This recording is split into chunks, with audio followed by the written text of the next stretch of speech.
সে আলোচনাতে ডেডলাইনটা কিন্তু চাকরি প্রার্থীদের পক্ষ থেকে দেওয়া হয়নি।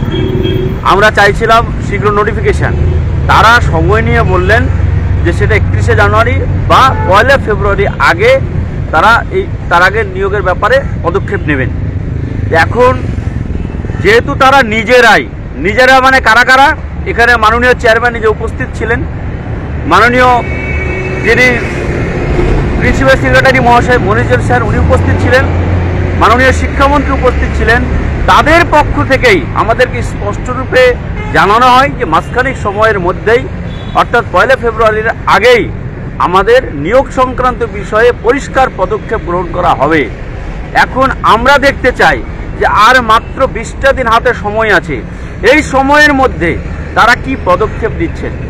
আমরা কিন্তু শুধু এই সময়ের মধ্যে নিয়োগ না পেলে হতাশ হবে এটা নয়, গোটা বাংলাবাসীর কাছে এক ধরনের বিচারিত হবে, কারণ গোটা বাংলাবাসীর সামনে এই বার্তা শিক্ষা দপ্তর দিয়েছে, স্কুল সার্ভিস কমিশনের চেয়ারম্যান দিয়েছে। তবে লাস্ট আমরা যে চেয়ারম্যানের সঙ্গে সাক্ষাৎ করেছিলাম উনি কাজ করব বলেছেন, কিন্তু এখন পর্যন্ত করেননি কেন, এই প্রশ্ন কিন্তু আমাদের মনে নাড়া দিচ্ছে। এটাই দুশ্চিন্তার কারণ।